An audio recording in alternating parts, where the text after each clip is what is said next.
Hello दोस्तों, स्वागत है आपका मेरे यूट्यूब चैनल सिविल कंसोलिडेटेड में।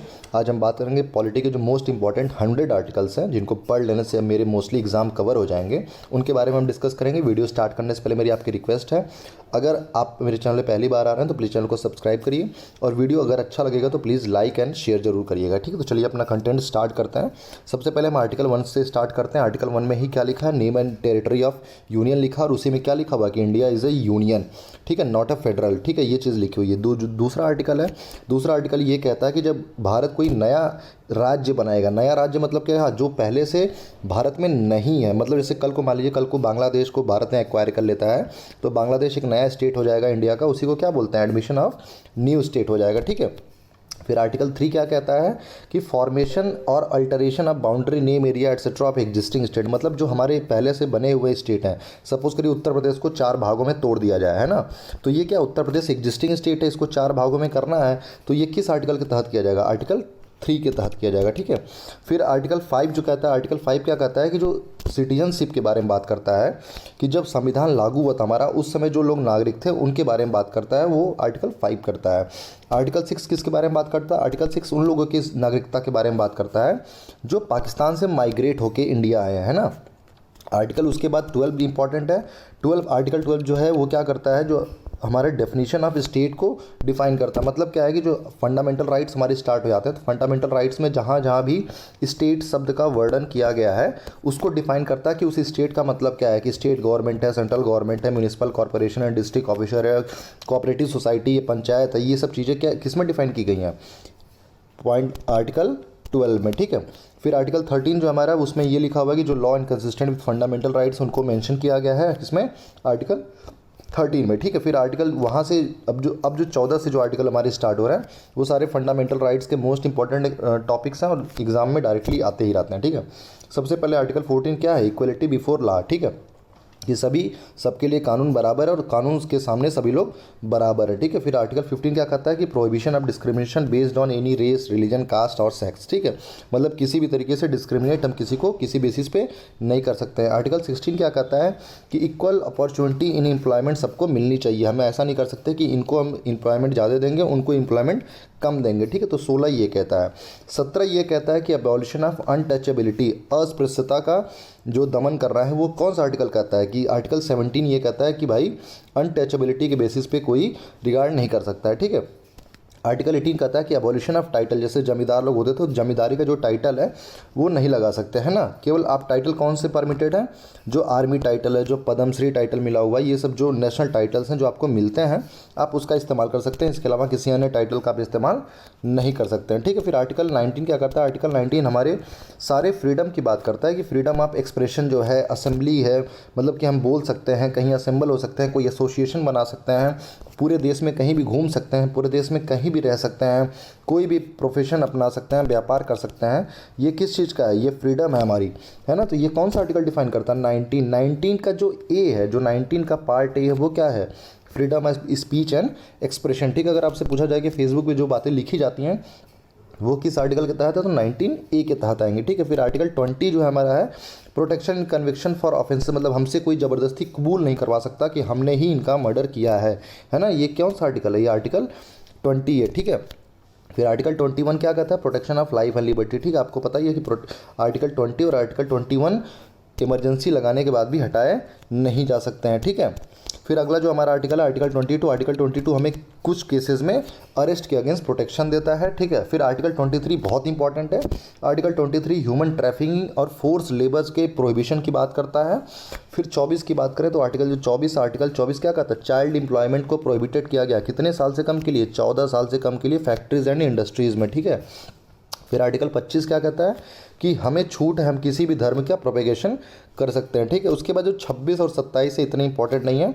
28 फिर हमें ये परमिशन देता है कि हम फ्री हैं किसी भी रिलीजियस इंस्ट्रक्शन को अटेंड करने के लिए। ठीक है, उसके बाद जो आर्टिकल 29 हमारा वो बहुत इंपॉर्टेंट है कि प्रोटेक्शन ऑफ माइनॉरिटीज़ इंटरेस्ट के बारे में बात करता है आर्टिकल 29 कि माइनॉरिटीज़ के जो इंटरेस्ट है उनको प्रोटेक्ट करेगा। ठीक है, आर्टिकल 30 इज़ वेरी इंपॉर्टेंट कि जो माइनॉरिटीज़ हैं वो अपना religious and educational institution establish कर सकते हैं, एडमिनिस्टर कर सकते हैं, रन कर सकते हैं, वो उसके इंडिपेंडेंट होंगे। ठीक है, फिर क्या होगा, ठीक है। फिर जो हमारा अगला पॉइंट है वो आर्टिकल 32 है। आर्टिकल 32 को सोल ऑफ कॉन्स्टिट्यूशन भी बोलते हैं। इसमें रेमेडीज़ दी हुई हैं फंडामेंटल राइट इन्फोर्समेंट के लिए कि अगर फंडामेंटल राइट्स कहीं से भी वायलेट होता है तो हम ये आर्टिकल 32 के तहत कोर्ट्स, हाई कोर्ट या सुप्रीम कोर्ट में हम जाके अपना केस वहाँ पे क्लेम कर सकते हैं। ठीक है। पांच टाइप की रेमेडीज़ दी हुई हैं।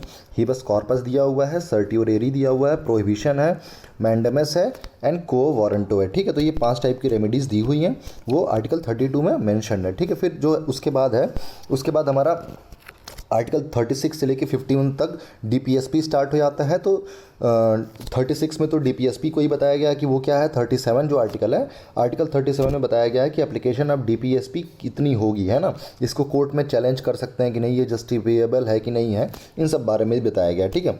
फिर आर्टिकल 39 जो है, आर्टिकल 39 के बारे में कई सारी चीज़ें लिखी हुई हैं। तो उसमें से 39A में इक्वल जस्टिस और फ्री लीगल एड की बात की गई है। इसी में जो 39 है उसी में इक्वल पे की भी बात करता है कि equal pay for equal work, है ना। चाहे लड़की हो चाहे लड़का हो, उसको इक्वल पे मिलना चाहिए, है ना।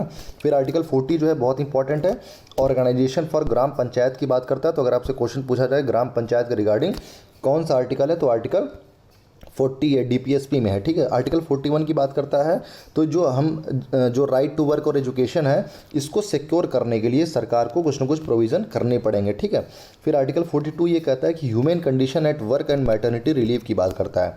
ठीक है। मतलब कि हम जहाँ वर्क करेंगे वहाँ पे कंडीशन कैसी होनी चाहिए, सूटेबल कंडीशन होनी चाहिए। ठीक है। और जो लेडीज़ होती हैं उनके लिए मैटरनिटी रिलीफ की बात की गई है आर्टिकल 42 में। ठीक है। फिर आर्टिकल 43 इंपॉर्टेंट है।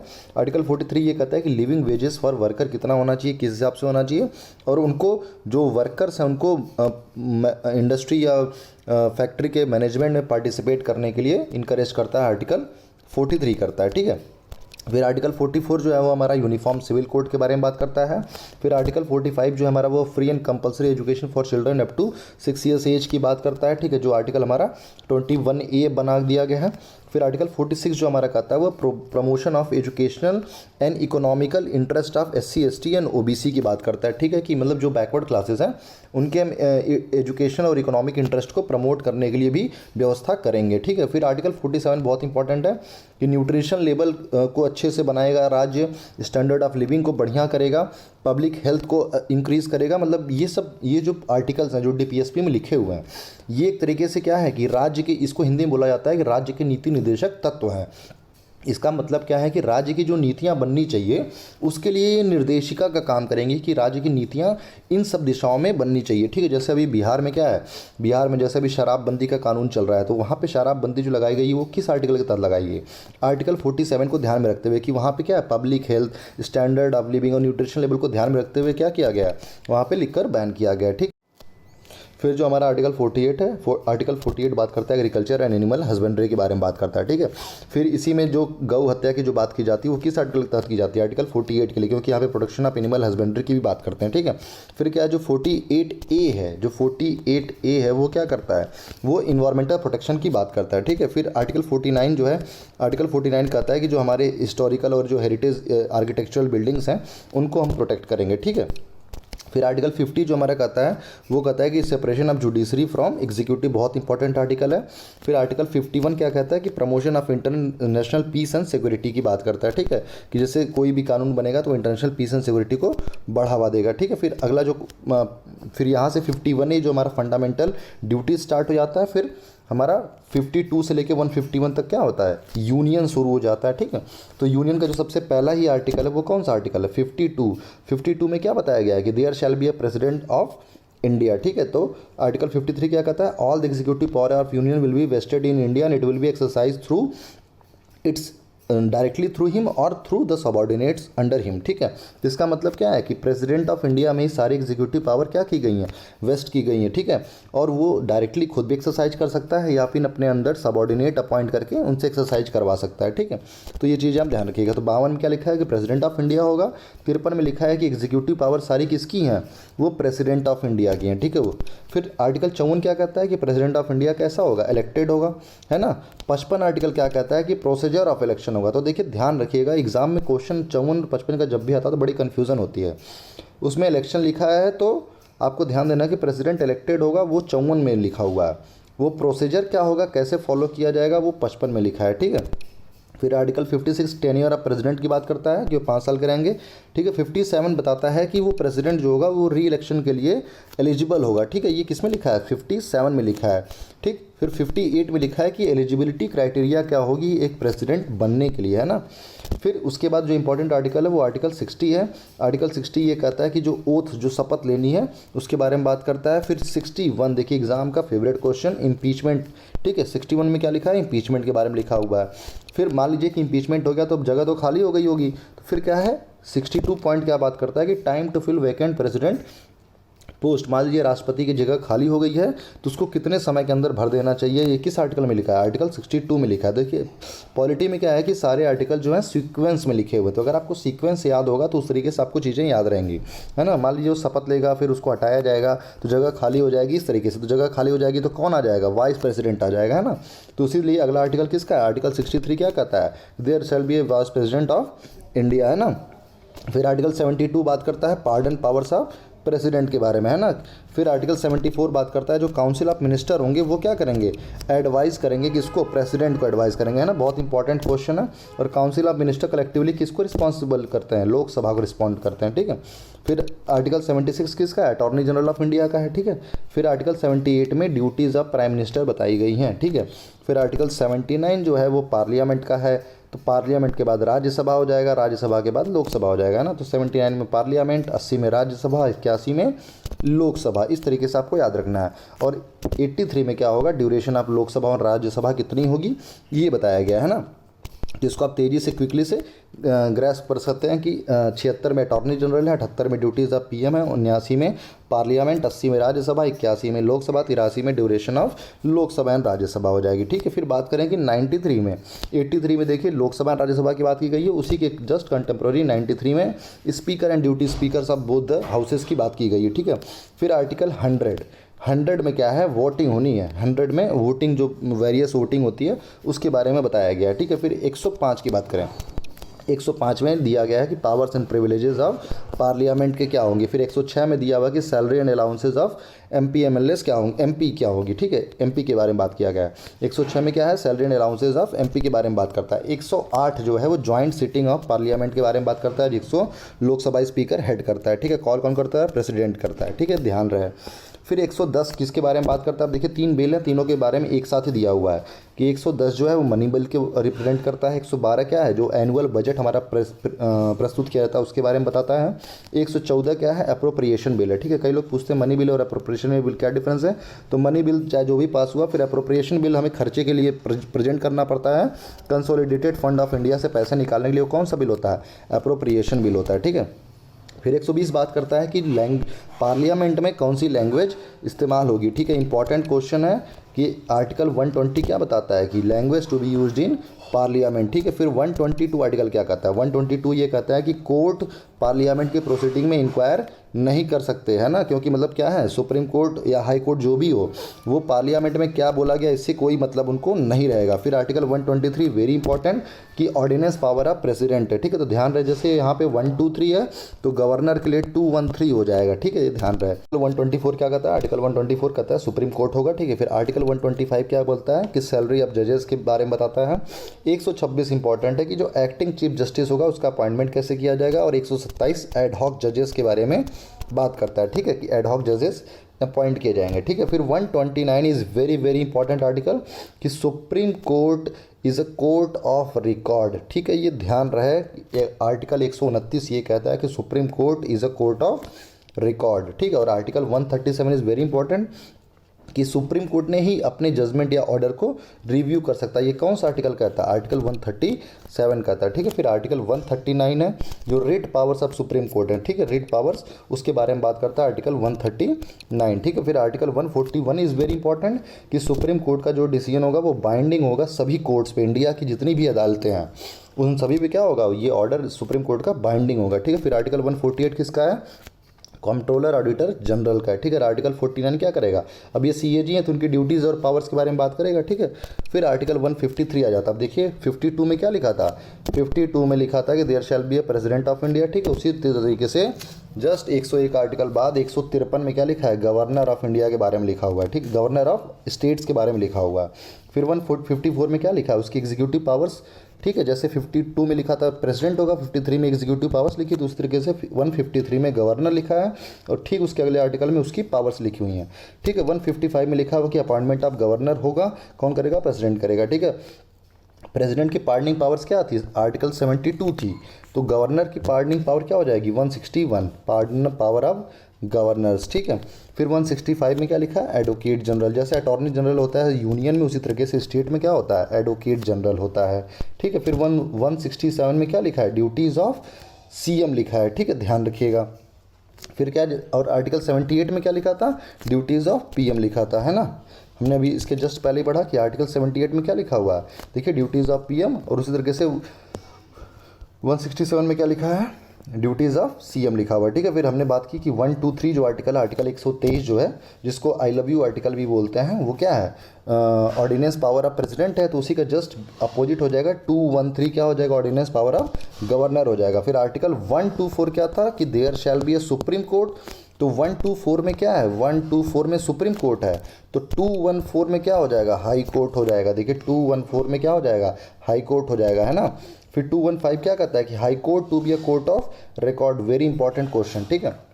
फिर article 226 read power of high court के बारे में बात करता है, और वहाँ पे क्या था, वहाँ पे 129 था, 129 क्या था कि red powers of supreme court था, 139 क्या था, 139 ये कहता है red power of supreme court कहता है, ठीक है। तो उसी तरीके से यहाँ पे जो 226 है वो किसका है, red powers of high court के बारे में बात करता है, ठीक है। फिर 233 जो है वो इंपॉर्टेंट है, अपॉइंटमेंट ऑफ डिस्ट्रिक्ट जजेस के बारे में बात करता है। फिर आर्टिकल 243 हमें पता है कि ये पंचायत और ग्राम सभा से, तो 243 का जो ए पार्ट है वो किससे है, ग्राम सभा से है, और 243 का जो बी है वो किससे है, पंचायत से है, तो आपको ध्यान रखना है, ठीक है। फिर इसके बाद ज़्यादा आर्टिकल बचे नहीं हैं। फिर आर्टिकल 263 जो है वो किसके बारे में बात करता है, इंटर स्टेट काउंसिल के बारे में बात करता है। 266 की जो बात है वो कंसोलिडेटेड फंड और पब्लिक अकाउंट्स फंड के बारे में बात करता है। 267 जो है वो कंटिजेंसी फंड के बारे में बात करता है। 280 है जो फाइनेंस कमीशन, ठीक है। 300 का जो ए है ये क्या है, राइट टू प्रॉपर्टी है, ठीक है। ध्यान रहे पहले ये फंडामेंटल राइट था, फिर इसको हटा दिया गया, ये इसको किस में लाया गया, 300 ए में लाया गया, ठीक है। फिर 312 जो है वो ऑल इंडिया सर्विसेज की बात करता है, और ये कौन क्रिएट कर सकता है, ओनली राज्यसभा क्रिएट कर सकती है। ध्यान रहे राज्यसभा एक्सक्लूसिवली पावर है ऑल इंडिया सर्विस क्रिएट करने के लिए, ठीक है। 315 में यूपीएससी और स्टेट पीएससी की बात की गई है। फिर article 323A very important article, administrative tribunals इसी में लिखे हुए हैं, ठीक है। 324 क्या है, इलेक्शन कमीशन है।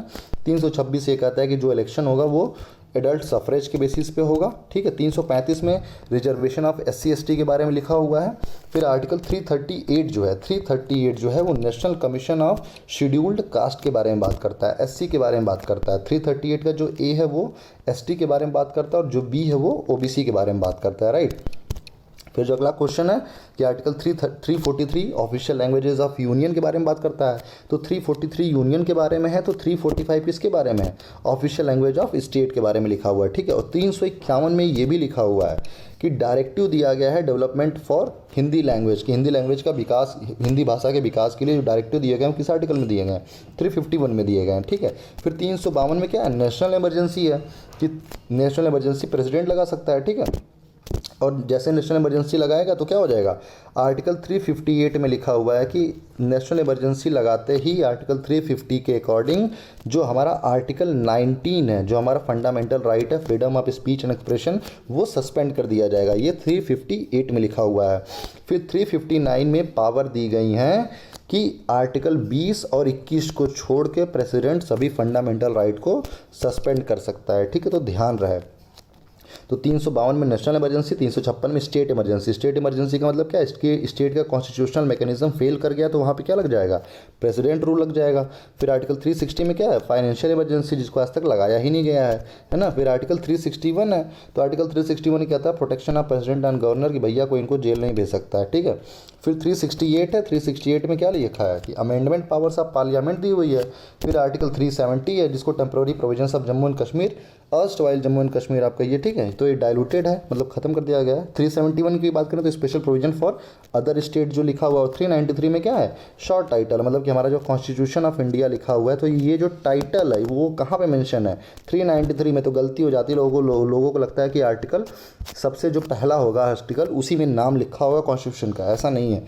कॉन्स्टिट्यूशन का जो नाम लिखा है वो किस आर्टिकल में लिखा है, आर्टिकल 393 में लिखा है, ठीक है। तो ये सारे इंपॉर्टेंट प्रोविजंस थे। आई होप कि आपको समझ में आया होगा। वीडियो अगर अच्छी लगे तो प्लीज़ सब्सक्राइब करिएगा और वीडियो को ज़्यादा से ज़्यादा शेयर करिएगा। Thank you so much for joining me.